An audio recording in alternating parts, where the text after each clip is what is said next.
ধন্যবাদ। আসসালামু আলাইকুম, শুভ সন্ধ্যা সবাইকে। আমি মোহাম্মদ ফাহাদ রহমান। আমার প্র্যাকটিসের নাম হচ্ছে মুফার আর্কিটেকচার। আমি খুব বেশি সময় নেব না, আমি খুব অল্প সময় নেব, কারণ হচ্ছে আসলে সবাই আর্কিটেক্ট এখানে, সবাই অনেক মানে অনেক দিগ্গজন। আমি মানে আমি যদি প্রজেক্ট নিয়ে কথা বলতে চাই বা হচ্ছে আমার প্রজেক্টের ডিটেলস দেখাতে চাই, তাইলে হচ্ছে আমার কাছে মনে হচ্ছিল এটা দৃশ্যতার হয়ে যায়।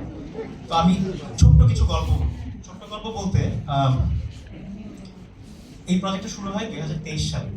তো 2023 সালে যখন প্রজেক্টটা শুরু হয়,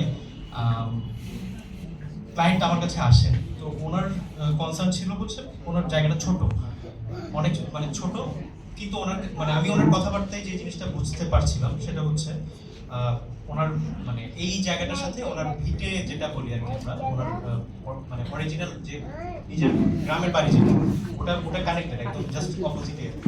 তো উনি আমাকে বলছিলেন যে এই সাইটটা যদি ছোট হয় তাহলে মানে we all know Chittagonian clients right, মানে একটু যাদের একটু টাকা পয়সা আছে ওনারা হচ্ছে একটু শো অফ করতে পছন্দ করেন। তো ওনার কথা হচ্ছে জায়গা ছোট হইলে আমি এটা চেঞ্জ করে ফেলবো, আমি আপনাকে বেটার একটা সাইট কিনে দিচ্ছি, মানে আরেকটা বেটার সাইট কিনে দিচ্ছি। বাট আমার মনে হচ্ছিল সামহাও মানে ওনার এবং ওনার ফ্যামিলির এই জায়গাটার প্রতি একটা অ্যাটাচমেন্ট কাজ করছে। আমি বললাম যে আপনি মানে আপনি আপনার রিকোয়ারমেন্টসগুলো বলেন, আমি চেষ্টা করি আমি আপনার জায়গাটা ছোট বা বড় এটা যেন ম্যাটার না করে। আমি চেষ্টা করবো যে আমি ডিজাইনটা ওভাবে আগানোর চেষ্টা করবো, একটা মানুষ যেন আপনার জায়গাটাতে এসে সে যেন এক্সপিরিয়েন্সটা তার কাছে ম্যাটার করে। জায়গাটা ছোট কি বড়, আমি আমার স্কোয়ার ফিট এত, এই জিনিসটা যেন ম্যাটার না করে। তো যাই হোক, ওনাকে এই কথাটা বলার মধ্য দিয়ে আমি আসলে নিজের বিপদটা নিজে ডেকে আনছিলাম। মানে এই প্রজেক্টটা খুবই চ্যালেঞ্জিং হয়ে গেছিল এবং হচ্ছে আলটিমেটলি আমি প্রজেক্টটার সাথে একটু অন্যভাবে ইনভলভ হয়ে গেছি। মানে আমি প্রজেক্টটাতে যেতাম, আমি প্রজেক্টটাকে আমার বিল্ডিংটা বাদ দিয়ে আমি আশেপাশে সব কিছু দেখতাম। মানে বিল্ডিংটা ডিজাইন হচ্ছে, আমি ডিজাইন করছি। তো এটার কিছু রিজন ছিল, আমি ডেইলি অ্যাক্টিভিটিগুলো দেখতাম, সাইটে কি কাজ হচ্ছে।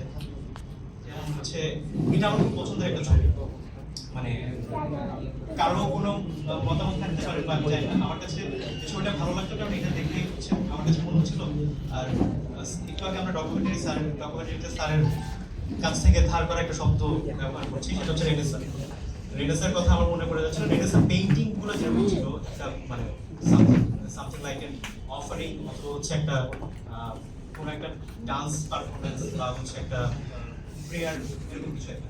এটা কিন্তু খুব প্ল্যান করে তোলা ছবি না, মানে আমি দেখছিলাম বাইরে থেকে কাজ করছে মিস্ত্রিরা, আমি জাস্ট মানে আমার ভালো লাগতেছিল, আমার ওনাদের কাজকর্ম দেখতে ভালো লাগতেছিল। আমি গেলে তারা খুব ব্যস্ত সমস্ত হয়ে যায়, খুবই কনসার্ন হয়ে যায়, এই জন্য আমি কাউকে মানে ডিস্টার্ব না করে আমি একদম কোনো কথাবার্তা না বলে চুপচাপ গলিতে গলিতে ঘুরে, মানে আমি কাইন্ড অফ পালাই বেড়াই সাইডে। কারণ যেটা হয় যে সবারই হাজারটা প্রবলেম চলে আসে, মানে আর্কিটেক্টকে পেলে তো অবশ্যই সাইডে যার কোনো প্রবলেম নেই সেও একটা প্রবলেম নিয়ে হাজির হয় যে দেখেন ভাই বা স্যার এটা এরকম হচ্ছে, এটা ওরকম হচ্ছে। তো আমার এগুলো আসলে মানে আমার কাছে মনে হয় যে এগুলো সলভ হয়ে পারে, এগুলো আমি সলভ করতে পারবো, বাট আমাকে আমার সাইটের যে এক্সপিরিয়েন্সটা ওইটা থেকে আমি বঞ্চিত হবো। মানে I just be a selfish person, মানে আমি ওই এক্সপিরিয়েন্সটা নিতে চাই, কারণ এই বিল্ডিংটা ডান হয়ে গেলে কিন্তু আমি রেগুলার সাইটে গিয়ে আশপাশের যে এক্সপিরিয়েন্সটা নেওয়ার যে ব্যাপারটা সেটা আমি আসলে পাবো। আচ্ছা, এখন ওই জার্নির কথা বললাম না, জার্নির কথাটা বলার রিজনটা হচ্ছে এই রুমে বা এই রুমের বাইরে বা আরো সবখানে পৃথিবীর সব মানুষের কথাই ধরি, আমাদের সবার মধ্যে একটা কমন জিনিস আছে, সেটা হচ্ছে আমাদের সবার ডেস্টিনেশনটা মানে সেম। এটা কেন বলছে, মানে অনেক কিছুই আসলে কমন থাকতে পারে, আপনার আমার সাথে এই জিনিসটা কমন হতে পারে, আমার পছন্দ অপছন্দ আরেকজনের সাথে ম্যাচ করতে পারে, বাট একটা জিনিস আছে যেটা হচ্ছে যেটা সবার সবার সাথে ম্যাচ করে, সেটা হচ্ছে ডেস্টিনেশন। তা আমাদের সবার ডেস্টিনেশনটা সেম। আমি মানে খুব মানে কি বলবো, একটা হার্শ ট্রুথ বলে মন খারাপ করে দিতে চাচ্ছি না, বাট ডেস্টিনেশনটা সেম বলার কারণটা হচ্ছে আমাদেরকে মানে অ্যাজ এ হিউম্যান বিং প্রত্যেকটা ডিফারেন্ট পার্সনকে ডিফাইন করে আসলে তার সে কিভাবে তার চারপাশকে ডিল করে। আমি আপনার সাথে কিভাবে কথা বলছি বা হচ্ছে আমি একটা পরিস্থিতিকে কিভাবে দেখছি, আমার জীবনকে দেখার দৃষ্টিভঙ্গিটা কিরকম, তারপর হচ্ছে আমি কারোর সাথে কিভাবে কথা বলছি, এই জিনিসগুলো, ছোট ছোট জিনিসগুলো মানে আসলে আমাকে অ্যাজ এ পার্সন একটা মানুষকে ডিফাইন করে। এই জিনিসটাই হচ্ছে ডিফারেন্সটা মেক করে, যে আমাদের ডেস্টিনেশন সেম বাট আমাদের জার্নিটা ডিফারেন্ট। আমাদের এই ছোট ছোট জিনিসগুলো এভাবে হচ্ছে আমাকে ডিফাইন করতেছে অ্যাজ এ পার্সন আমি কি। তো আমার কাছে মনে হচ্ছিল যে এই যে আলটিমেট যে ডেস্টিনেশনটা ডার্কার একটা ডেস্টিনেশন, সেটার চেয়ে হচ্ছে আমার কাছে জার্নিটা অনেক বেশি ইন্টারেস্টিং মনে হয়। এবং এটা আমার মানে শুধু লাইফের ফিলোসফি তা না, এটা হচ্ছে মানে অ্যাজ এ ডিজাইনারও হচ্ছে আমার কাছে এটা মনে হয় আর কি। আমি এন্ড প্রোডাক্ট অনেক কিছু হতে পারে, অনেক রকম হতে পারে, বাট যদি আমি জার্নিটাকে এনজয় করার ট্রাই করি, বাট জার্নিটাকে ফলো করার ট্রাই করি খুবই ক্লোজলি, তাইলে আমার কাছে মনে হয় মানে পৃথিবীটা অনেক বেশি বিয়ারেবল হয়। পৃথিবীটা বলতে আমি পৃথিবী এবং হচ্ছে আমাদের মানে প্রজেক্টের যে প্রসিডিউরটা, কারণ আমাদের এক একটা প্রজেক্ট তো অনেক সময় ধরে চলে, আর এতে লাইফস্টাইল তো খুবই ঝামেলার হয়ে যায় যে ক্লায়েন্টের ফোন দেখলে আমরা খুব অ্যাংজাইটিতে পড়ে যাই যে এই যে শুরু হইলো আবার কিছু না কিছু আসছে, কোনো প্রবলেম আসতেছে।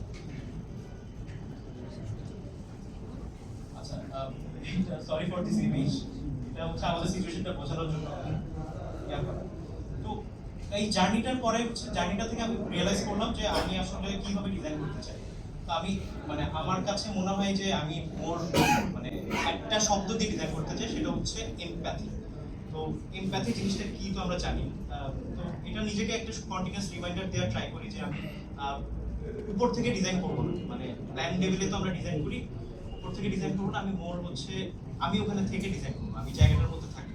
আমি আমাকে একজন কি কথা বলতেছে, আমি ডিজাইন শুরু করার আগে ধরেন হচ্ছে আমি অনেক ডিলে করি, মানে ডিলে করি বলতে হচ্ছে এটা আমি অনেক শোনার চেষ্টা করি, মানে আমি বলতে হচ্ছে আমি আমার জার্নিটার কথা বলতেছি। তো শোনার চেষ্টা করি কিরকম, মানে আমি বোঝার চেষ্টা করি একটা ক্লায়েন্ট বা একটা মানুষ কি চাচ্ছে বা তার লাইফ স্টাইলটা কিরকম, অ্যাজ এ হিউম্যান বিং সে কিরকম। এই জিনিসটা যদি বোঝা যায় তাহলে আমার ডিজাইনটা অনেক বেশি সহজ হয়ে যায়। আমি তাকে মানে আমি তার জন্য ভালো চাচ্ছি, হয়তো আমি ভালো চাচ্ছি, বাট তাকে আসলে চাপাই দেওয়ার কিছু নাই, আমার ভালোটা তার জন্য ভালো নাও হতে পারে। তো আমার কাছে মনে হয় যে আমি তার ভিতরটাতে যদি কিছুটা এক্সপ্লোর করা যায়, সামান্য তার মাইন্ডের একটা ফ্রেগমেন্টেশন যদি বোঝা যায়, তার কথা শুনে সে কি চাচ্ছে, কি বলতে চাচ্ছে, কি চাচ্ছে আর কি বলতে চাচ্ছে ডিফারেন্ট জিনিস। মানে আমাদের টেক্সট অ্যান্ড সাবটেক্সট তো আমরা দুটা জিনিস, একটা মানুষ মুখে হয়তো বলছে যে সে এই জিনিসটা চাচ্ছে, বাট তার সাবটেক্সট হয়তো ডিফারেন্ট, সে আসলে হয়তো এটা চাচ্ছে, সে হয়তো বলতে পারছে না, বুঝিয়ে বলতে পারছে না। তো মানে আমি চেষ্টা করেছি এই প্রজেক্টে আমার প্র্যাকটিস এমপ্যাথি যদি দেওয়া যায় তাইলে হয়তো মানে ডিজাইন করাটা অনেক বেশি সহজ হয়ে যায়। আচ্ছা, আমি প্রজেক্টের আসলে আমি খুব বেশি ছবি এখানে দিইনি, আমাদের যেটা প্রেজেন্টেশন এক্সিবিশন চলছে ওখানে কিছু ছবি আছে, প্রপার ডকুমেন্টেশন আসলে করা হয়নি। এই এখানে আমার প্রথমে আরেকটা জিনিস ছিল যে আমি এমপ্যাথি দিয়ে তো ডিজাইন করবো, বাট আমাকে হচ্ছে আরো কিছু জিনিসপত্র ড্রাইভ করে, সেটা হচ্ছে মানে মেমোরিজ, যে আমার সাইট এবং সাইট সারাউন্ডিংসের কিছু ছড়ানো ছিটানো এগুলো যেগুলো হচ্ছে মানে কাইন্ড অফ ডিকেড বা চলে যাচ্ছে, বা এগুলো হয়তো আজকে থেকে 15 বছর পর বা হচ্ছে 20 বছর পর আমি আর দেখবো না, বা আমি দেখবো না বলতে আমাদের জেনারেশন বা হচ্ছে আমরা যারা ওই সময়টাতে থাকবো তারা কেউ দেখবে না, জিনিসগুলো আস্তে আস্তে নাই হয়ে যাবে। তো আমার কাছে মনে হচ্ছিল এই মেমোরিজগুলো যদি সামহাও হোল্ড করা যায়, সামহাও মানে ইন অ্যান অ্যাবস্ট্রাক্ট ওয়ে, বা হচ্ছে কিছু ফ্রেগমেন্টেশন যদি আপনাকে মনে করাই দেয়, আচ্ছা এই জিনিসটা থেকে কেন জানি ভালো লাগতেছে, বা এই জিনিসটা থেকে কেন জানি আমার একটু নস্টালজিয়া কাজ করতেছে, এই জিনিসটা দিয়ে দেখে আমার কেন জানি একটু মেলানকোলিয়া কাজ করতেছে, তো ওয়াই নট। তো আমার কাছে মানে আমার ইন্সপিরেশনের হিসেবে এইসব সাইটের কিছু জিনিসপত্র এরকম ছিল, যেমন এটা বেসিক্যালি আমার সাইটের ঠিক অপোজিটে একটা দেখলাম একটা পুরোনো গেট ছিল, ওটার উপরে কিছু মানে একদম টালির ধ্বংসাবশেষ। এই টালিগুলো একটা সময় খুব বেশি ব্যবহার হতো অনেক বাড়ি ঘরের উপরে। তো এই জিনিসটা কাইন্ড অফ হচ্ছে ওনাদের হয়তো বেঁচে যাওয়া কোনো টালি নষ্ট হয়ে গেছে, ওই জিনিসটাই জাস্ট এটার উপর স্তূপ করে রাখা। এটা থেকে আমার কিছুটা ইন্সপিরেশন কাজ করে যে আমি ওয়াই নট আমি আমার এখানেও কিছু টালির ব্যবহার রাখতে পারি, ওই সেম মেমোরিটাকে যদি কিছুটা আমার রিলেট করি।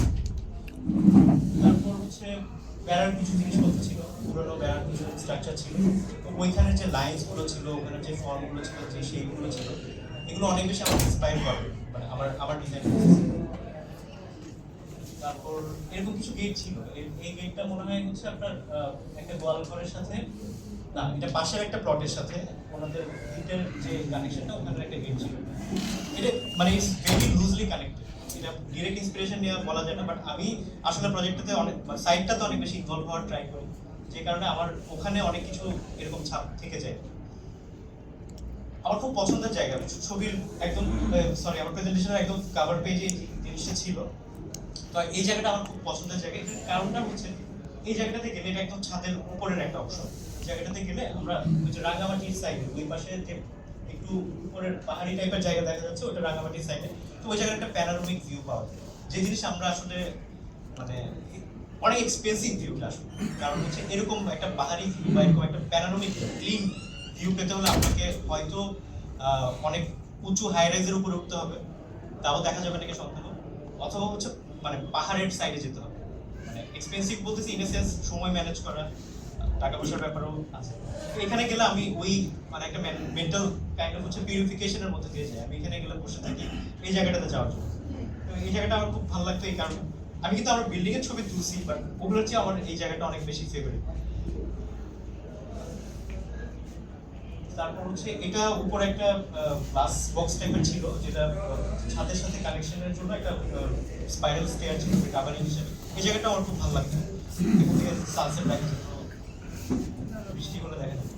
এটা অনেক শুরুর দিকে যখন হচ্ছে বিল্ডিংটা একটু মাথা উঁচু করে দেখা যাচ্ছে গাছের ফাঁকে, আমার খুব ভালো লাগতো তখন। আমি আগে গেলে মানে রাস্তা থেকে হচ্ছে ওদিকে দেখতাম, ওদিকে ছবি তুলতাম, দেখে দেখতাম যে আস্তে আস্তে করে বিল্ডিংটা গ্রো করতেছে, ভালো লাগতেছে বেশি। তারপর হচ্ছে কিছু সেই শ্যাডোর ব্যাপারে একটু মানে মজা লাগতো দেখতে, যে সাইডে বিভিন্ন সময় যাওয়া যাওয়া হচ্ছে। ধরেন একদম সকাল ভোরের দিকে থেকে শুরু করে একদম সন্ধ্যা রাত এরকম সময়। তো বিভিন্ন সময়ে যে লাইটিং এর ডিরেকশনটা চেঞ্জ হয়, সেটা আমার একটা খেলা ছিল, যে কোন সময় ছবি তুললে বা কোন সময় তাকালে কিরকম টাইপের মনে হয়। যেমন এখানে দেখে মনে হচ্ছে সন্ধ্যা 7টা বাজছে, কেউ যদি একটু খেয়াল করেন হয়তো দেখা যাবে যে ওই যে শ্যাডোটা পড়তেছে ঠিক 7টার ঘড়ির কাটার মতো। এরকম আমার একটা মানে কালেকশন ছিল ছবি। এটা টেরেসের জায়গাটা, শ্যাডো গুলো নিয়েও আমি আমার কিছু এক্সপেরিমেন্ট ছিল, যে আসলে অ্যাকচুয়ালি আমার, কারণ এটা খুবই প্রিসাইজ শ্যাডো করব। ওয়েস্টে এই সুপার রুফ টাইপের স্ট্রাকচারটা ছিল, পিচ রুফ যেটা, তো শ্যাডোটা আসলে ওই বরাবরই মানে ভ্যারিয়েশনটা আসতো আর কি। এটা এই জায়গাটা আমার খুব ফেভারিট জায়গা ছিল, যে যে কথাটা বলছিলাম, যে একটা সানসেট পয়েন্ট ওই ওই বক্সের জায়গাটা। ওখানে মানে আশেপাশে মিস্ত্রিরা না থাকলে আমি ওখানে প্রায় সময় গিয়ে বসে থাকতাম, একা টাইম পাস করতে আমার ভালো লাগতো। আর এদিকে হচ্ছে আপনার ওই যে ইস্ট সাইডে যে হচ্ছে প্যানোরামিক ভিউটা পাওয়া যেত, ওইটা এনজয় করা যেত। আচ্ছা, আমার মানে আমার আর্কিটেকচারাল জার্নিটা একটু মিক্সড ছিল, কারণ হচ্ছে আমি ছবি আঁকাকি করতাম অনেক ছোটবেলা থেকে। তো আমার ওদিক দিয়ে একটা আর্টিস্টিক ইনফ্লুয়েন্স ছিল।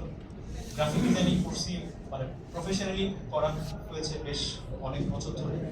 তারপর হচ্ছে আমার বেশ কিছু সেক্টরে আসলে ইন্টারেস্ট আছে আর কি। এগুলো বলার কারণ হচ্ছে মানে আমার থট প্রসেসটা এইভাবে মানে খুবই পার্সোনাল ইনফরমেশন, বাট আমি জানি না আসলে প্রেজেন্টেশনের সাথে রিলেভেন্ট নাকি। আমার আর্টের প্রতি ইন্টারেস্ট আছে, আবার মার্শাল আর্টের প্রতি ইন্টারেস্ট আছে। তারপর হচ্ছে আমি সাঁতার কাটি প্রচুর, আর হচ্ছে কিছু মিউজিক্যাল ইনস্ট্রুমেন্ট নিয়ে আমি এক্সপেরিমেন্ট করতেছি। তো এই সবগুলো জিনিসের মধ্যে কমন একটা জিনিস থাকে, মানে সেটা হচ্ছে রিদম। আমরা যখন কোনো ফিজিক্যাল এক্সারসাইজ করি বা ফিজিক্যাল অ্যাক্টিভিটি করি, ওখানের মধ্যে রিদমের একটা ব্যাপার থাকে। আমার ব্রিদিং হচ্ছে বেসিক্যালি আমাকে হেল্প করছে আমাকে ওই অ্যাক্টিভিটিটা কন্টিনিউ করার জন্য। তারপর হচ্ছে আমি যখন একটা ইনস্ট্রুমেন্ট প্লে করতেছি, ওখানের মধ্যে রিদমের একটা ব্যাপার থাকে। তারপরে হচ্ছে আর্টের সব কিছু, আর্কিটেকচার ইজ ফ্রোজেন মিউজিক। এখন তো আমার কাছে যেটা মনে হয় যে আমরা যদি ডিজাইন করতে চাই, আমরা আসলে হচ্ছে অফ বিটে ডিজাইন, মিউজিক্যাল টার্মে যদি বলি আমরা বিট বিট বিট, তারপরে হচ্ছে যে জায়গাটাতে সাইলেন্সটা কাজ করছে সেটা হচ্ছে off beat. I am not wrong, আমি মানে সঙ্গীতজ্ঞ না, আমার ইন্টারেস্ট আছে। তো রিদমের ব্যাপারটা আমাদের সবগুলো ফর্মে আসে, যেহেতু আমাদের মানে আমরাও চলছি আসলে রিদমেটিক প্যাটার্ন, আমাদের যে হার্ট বিট হচ্ছে এটা একটা রিদমের মধ্যে চলে। তো এই কারণে মনে হয় হচ্ছে সব কিছুর মধ্যে রিদমটা চলে আসে। তো আমি কেন বলছিলাম আমরা অফবিটে ডিজাইন করি, মানে আমরা যে জায়গাটার মধ্যে আছি আর কি, আমরা ধরলাম চট্টগ্রাম, বাংলাদেশ, তারপর হচ্ছে আরো যদি এক্সপার্ট করি পৃথিবী, তারপর মহাশূন্য।